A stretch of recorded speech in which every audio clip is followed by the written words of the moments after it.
Hey Kinder friends, this week I've read you a couple stories about the Three Little Pigs, and today we're going to read another story about the Three Little Pigs. But have you ever stopped and wondered, what would the wolf say? Does the wolf tell this story the same way that the Three Little Pigs would tell the story? Well, I happen to have a book written by a wolf.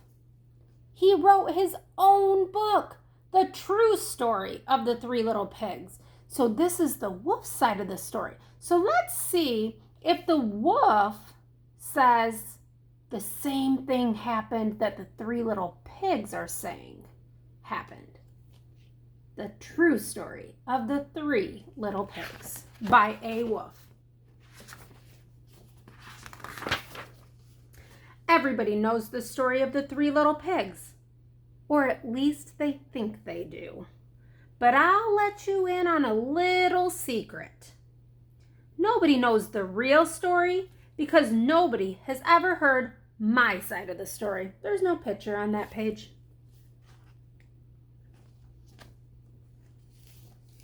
I'm the wolf, Alexander T. Wolf. You can call me Al. I don't know how this whole big bad wolf thing got started, but it's all wrong. Maybe it's because of our diet. Hey, it's not my fault wolves eat cute little animals like bunnies and sheep and pigs.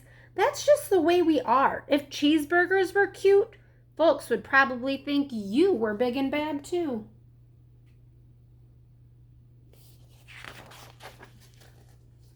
But like I was saying, the whole big bad wolf thing is all wrong. The real story is about a sneeze and a cup of sugar. This is the real story. Way back in Once Upon a Time, I was making a birthday cake for my dear old granny. I had a terrible sneezing cold. I ran out of sugar. So I walked down the street to ask my neighbor for a cup of sugar. Now, this neighbor was a pig, and he wasn't too bright either. He had built his whole house out of straw. Can you believe it? I mean, who in his right mind would build a house out of straw?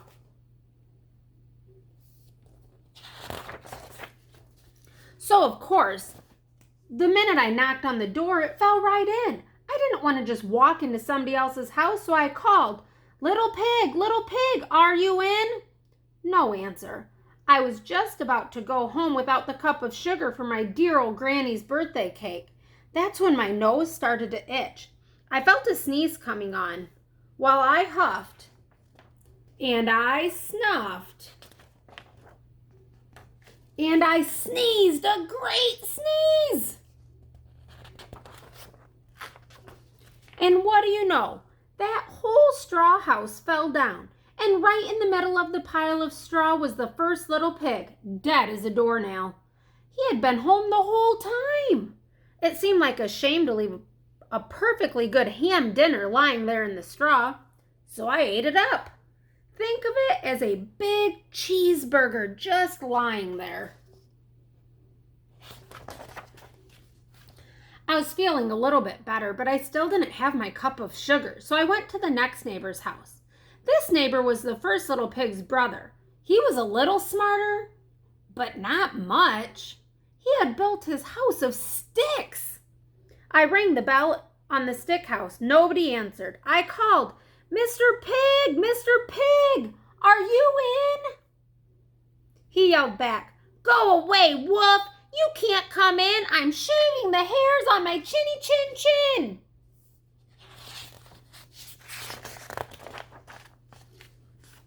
I had just grabbed the doorknob when I felt another sneeze coming on. I huffed and I snuffed and I tried to cover my mouth, but I sneezed a great sneeze.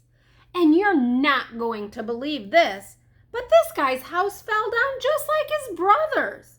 When the dust cleared, there was the second little pig, dead as a doornail, wolf's honor. Now, you know food will spoil if you just leave it out in the open, so I did the only thing there was to do. I had dinner. Again. Think of it as a second helping. I was getting awfully full, but my cold was feeling a little better, and I still didn't have that cup of sugar for my dear old granny's birthday cake. So I went to the next house. This guy was the first and second little pig's brother. He must have been the brains of the family. He built his house out of bricks. I knocked on the brick house, no answer. I called, "Mr. Pig, Mr. Pig, are you in?" And do you know what that rude little porker answered? "Get out of here, Woof! Don't bother me again!" Talk about impolite. He probably had a whole sack full of sugar, and he wouldn't even give me one little cup for my dear sweet old granny's birthday cake.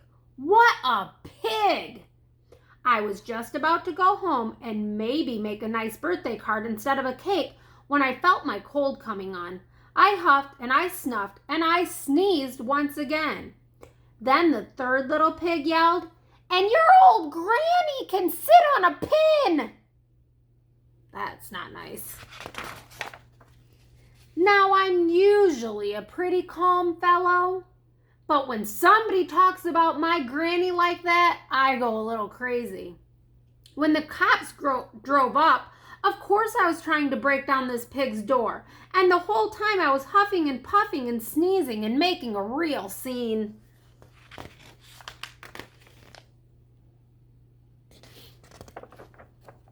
The rest, as they say, is history. The news reporters found out about the two pigs I had for dinner. They figured a sick guy going to borrow a cup of sugar didn't sound very exciting. So they jazzed up the whole story with all that huff and puff and blow your house down. And they made me the big bad wolf. That's it. The real story.